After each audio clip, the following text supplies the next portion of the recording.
Right now at 11, a man accused of plotting a mass shooting in Jacksonville is arrested and charged. He's got a passion for guns, and he's actually really a good guy. Tonight, First Coast News digs deeper into the man police say expressed hatred for Muslims. Plus, a First Coast News exclusive. Then I saw the blood running like a river beside me, and then I knew that it was going to be quite the struggle after that. Hear from the Border Patrol agent who was ambushed and shot 5 times outside of Publix.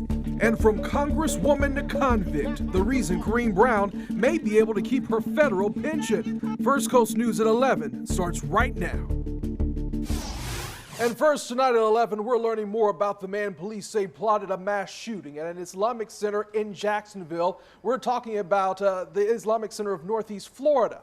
Now, we're told that he was a gun enthusiast who frequented the gun range. That information coming to us from his sister-in-law. She showed us the inside of his car that appeared to be filled with gun paraphernalia.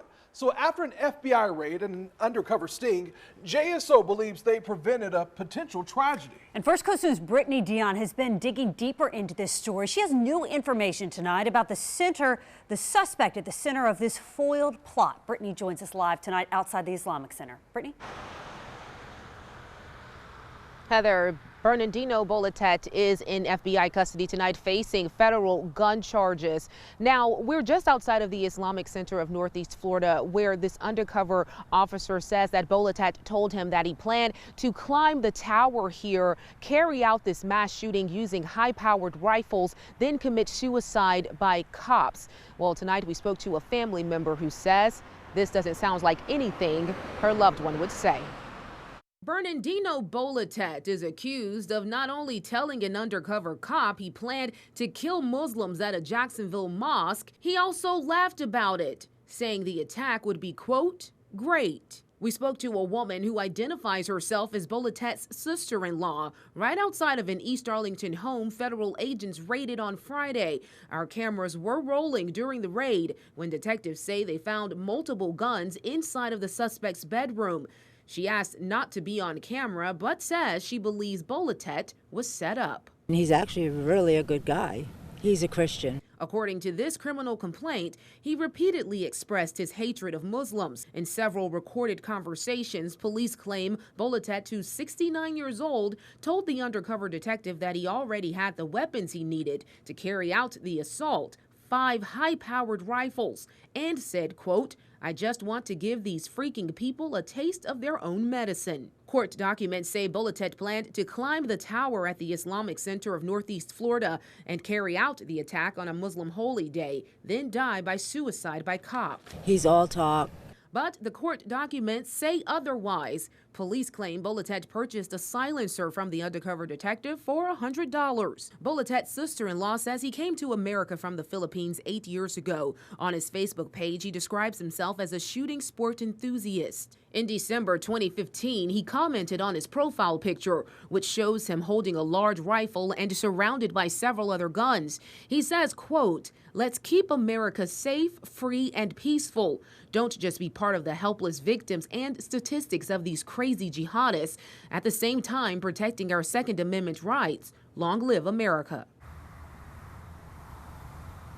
Bolatet is facing one federal charge of knowingly purchasing a silencer that is not registered to him. He could go to prison for 10 years if convicted. Now, he has not been charged in connection with the plot, but investigators say more charges may be pending. As far as a motive in all of this, police still are not sure, but reading those court documents, it appears Bolatet told the undercover officer he has some health issues and he only has one kidney and possibly has to go on dialysis. We'll continue to follow this case as Bolatet heads to court on tomorrow. We'll continue to update you here on air and online at firstcoastnews.com. We're live on the South Side. I'm Brittany Dion, First Coast News on your side. It's very sad and alarming, but thank God that God Almighty protected us and the law enforcement were so vigilant that they apprehended the person in time and have put him away. And I hope and pray to God that nobody ever gets hurt by anything like this. And tonight, the chair of the Islamic Center of Northeast Florida says they are indebted to local, state, and federal law enforcement for saving not just one person, but many, many lives. They say they did not learn about this alleged plot until today. Also new tonight, Senator Marco Rubio retweeted First Coast News saying that he is grateful to JSO and the FBI for their hard work to keep the Jacksonville community safe. He went on to say that religious hate crimes of any kind should never be tolerated. Disciplinary action will now be taken against a Glenn County school bus driver accused of endangering students. On Friday, a First Coast News viewer followed a driver for miles and videoed the bus driver failing to deploy the bus's stop sign or even flashing lights while letting students off. So we contacted the district and they now say it was operator error. We're told this incident will be investigated. Today, former Congresswoman Corrine Brown was allowed to leave the federal courthouse and go home after being sentenced to 5 years in prison. Now, she won't have to surrender to prison until next year. And today, her attorney said she will be appealing her sentence. First Coast News' Julia Janae was at the courthouse when that sentence was announced this morning. She has more tonight on what's next. The emotion today came from Corrine Brown's supporters, but from the three defendants, Brown, Ronnie Simmons, and Carla Wiley, no emotion, all stoic and looking straight forward when a judge handed down their sentences. Now, supporters tell me that they are still fighting to make sure she doesn't see any time behind bars, but they say 60 months, 5 years of her life feels like a life sentence. I don't care where you go, there are people that was just they sad. I mean, this always feels like this is sad. It's tragic. Now, it's uncertain at this time what happens next because there are several possibilities. Brown's attorney says they plan to file a motion for bond pending appeal and also file an appeal. That motion for bond, if it's granted, would keep her out of prison while a higher court reviews her case. But otherwise, she will have to report to the U.S. Marshal while that appeal is being filed, and the Federal Bureau of Prisons will be selecting the date and the facility that she will be serving out that time. She also has 14 days to file that appeal. It will be filed in the 11th Circuit Court in Atlanta. For now, reporting from downtown Jacksonville, Julia Janae, First Coast News, on your side.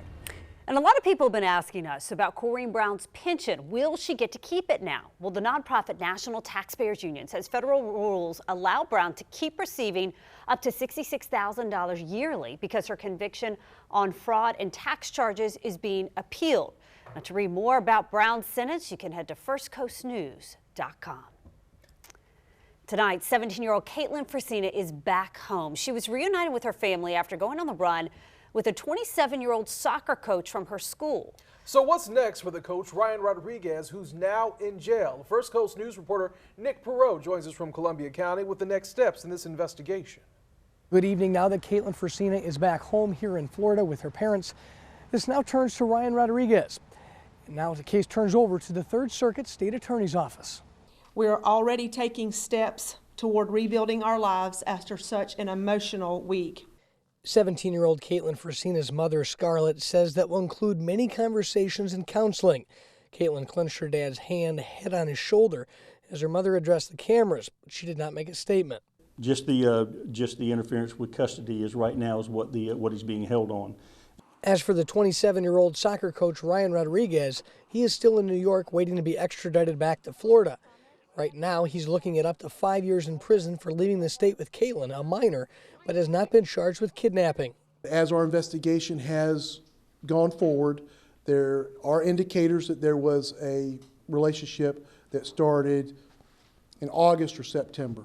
Columbia County Sergeant Murray Smith confirmed Rodriguez and Katelyn had prior communication, as cited in the filed missing persons report.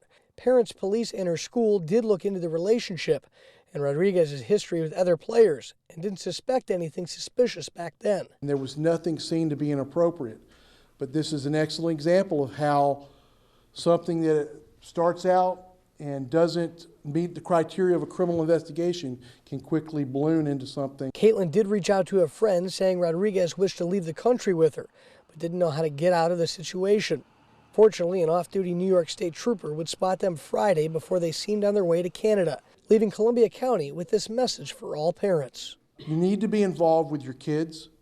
You need to know who they're talking with, who they're hanging out with, and they seem like a really, really good, solid family. So if it can happen to them, it could happen to anyone. The county sheriff's office say that Ryan Rodriguez was cooperative when he was picked up. This now turns over to the state attorney's office for any additional charges. Reporting in Columbia County, Nick Perot, First Coast News, on your side. Then that's when I hear I expletive, hate cops, and then I heard the gunshots. So that Border Patrol agent that you just heard from right there, he was at Publix back in September. He was just getting a bite to eat. Then he was ambushed, shot 5 times. Tonight, he's sharing his story only with First Coast News. I'm only doing 10 minutes.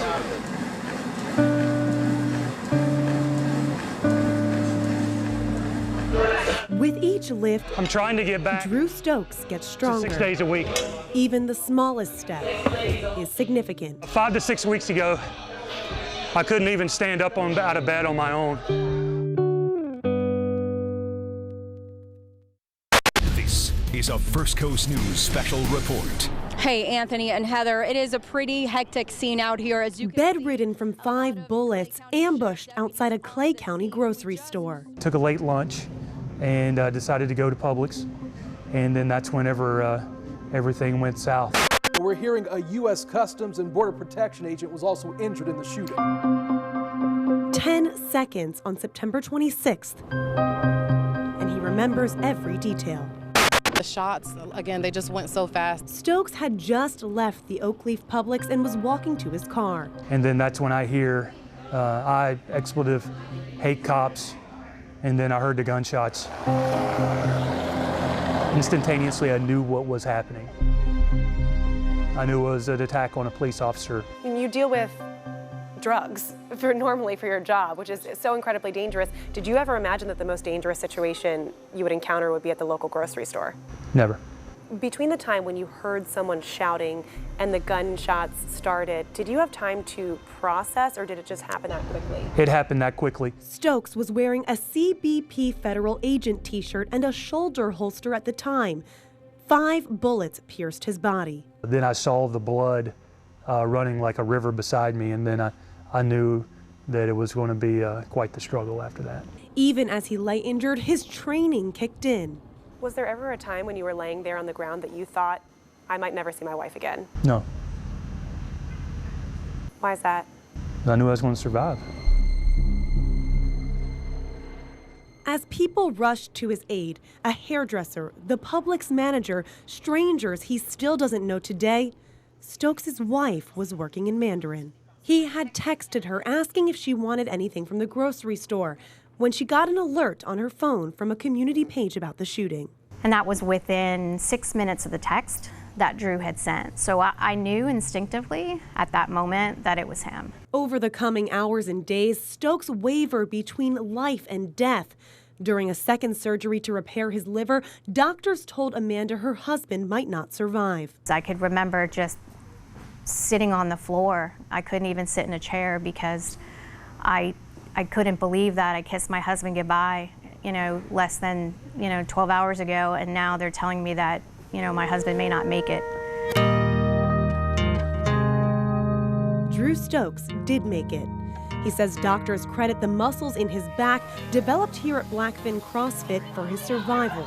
The bullet that went in through my side is 2 millimeters from my T12 spine, and my muscle structure helped slow that down. Stokes will live the rest of his life with that bullet and 2 others inside of his body.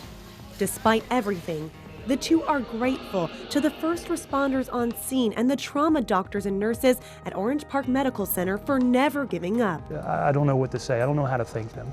Most of all, they're thankful for each other.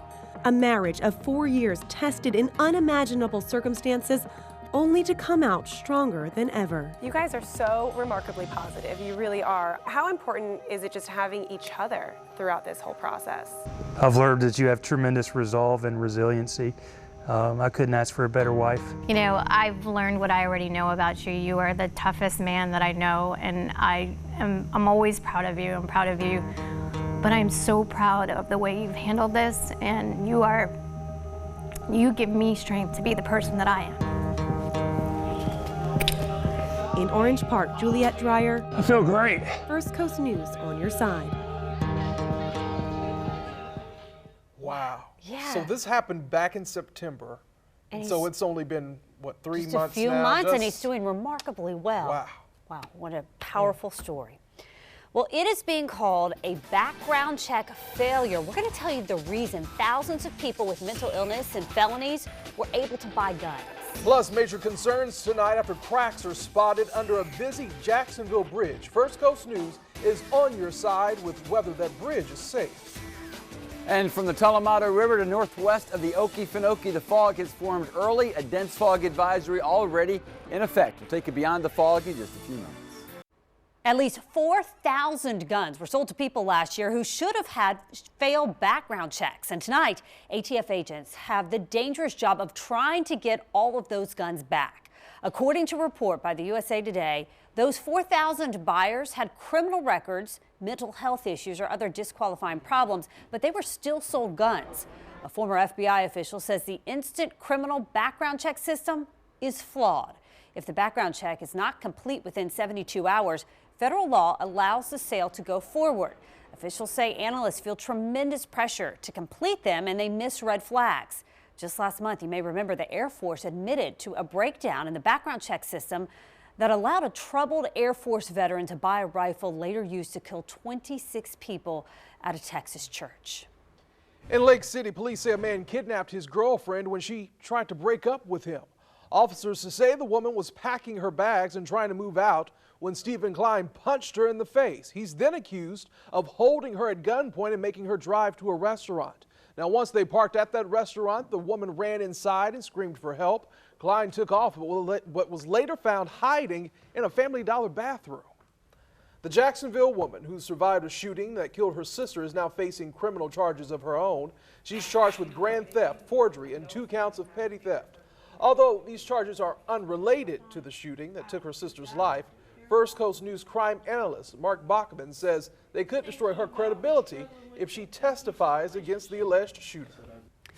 Tonight, FDOT says the JTB bridge is safe despite having some cracks on the pillars. A First Coast News viewer sent us these photos of the bridge that he took while kayaking, and you can see several large cracks there in the columns. It has one driver thinking twice about driving over it. I mean, I go under the bridge, at least 3-4 times a week. If it looks like that, yeah, I'd be pretty nervous going under it from here on in. We reached out to the Florida Department of Transportation to see just how healthy the bridge is. A spokesman, Hampton Ray, says the cracks are a result of corrosive environment and they are being monitored. Fixing the cracks will cost $5.4 million.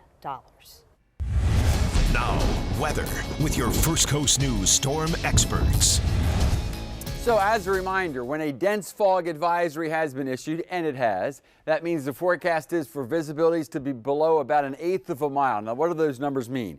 Well, if you're driving down the highway at about 65 miles per hour, that means in the fog, you're going to reach a spot that because of the fog, you can't see what's there in less than 10 seconds. So I think many of us will be dealing with this tomorrow morning, and I wouldn't be surprised if you folks in Putnam, Bradford, and Union counties, and possibly out toward Columbia counties, get involved in that dense fog advisory as well. Outside of the drizzle amidst the fog, what about our next rain? Well, a couple isolated showers have been coming ashore through the day from the Space Coast on over to Okeechobee. That'll work to the north tomorrow. So some isolated showers during the afternoon, but for the most part, we'll be dry. Here's the big event.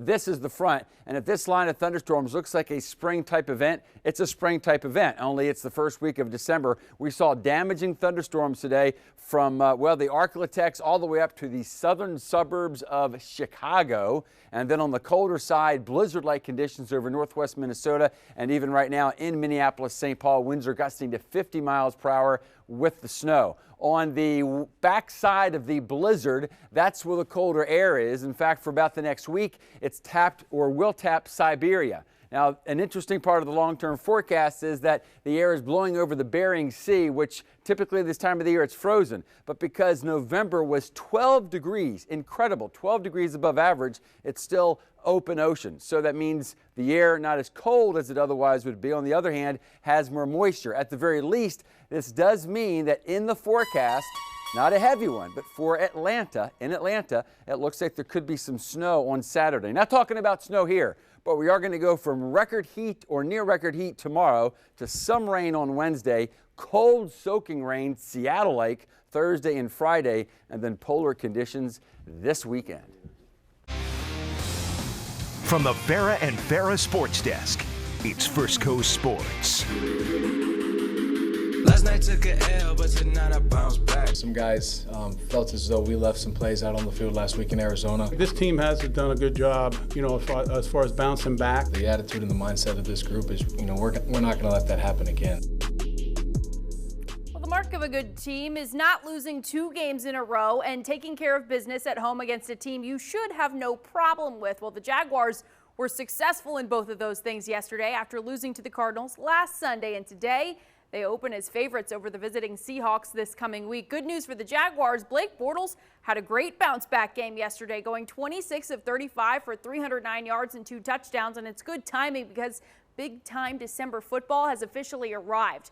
And for the Jaguars, the basics are more important than ever. So I always think that the teams that just go out there and play, you just play hard, you play your assignment, and you win your battles, you do well. But if a lot of other things are going on, and you miss anything or bust anything, then obviously things could be, you can put yourself in a tough situation. Don't feel any pressure, go out there and play and have some fun.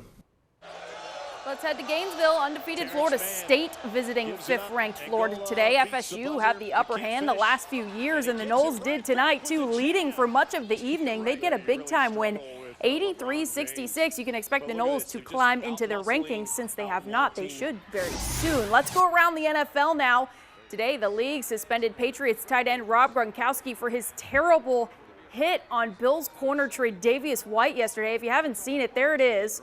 White intercepted a pass meant for Gronk, and then Gronk did that. Yeah, he was penalized, but not ejected. Can you believe that? White went into concussion protocol after that hit. It's been a long day, too, in East Rutherford, New Jersey. Giants owner John Mara announced the firing of head coach Ben McAdoo and general manager Jerry Reese. That's in the midst of a 2-10 season for the boys in blue, and it comes 8 days after the benching of franchise quarterback Eli Manning for Geno Smith. Now, the search for the next head coach and general manager will begin ASAP as Jaguars fans everywhere try to figure out how they can legally force Tom Coughlin to never, ever leave Everbank. All right, time now to check out our hashtag Team Sideline photo. Big shout out to these Jaguars fans for posting that photo. They look like they enjoyed themselves yesterday at the game and, of course, getting the win. We want you to send your photos and videos to Twitter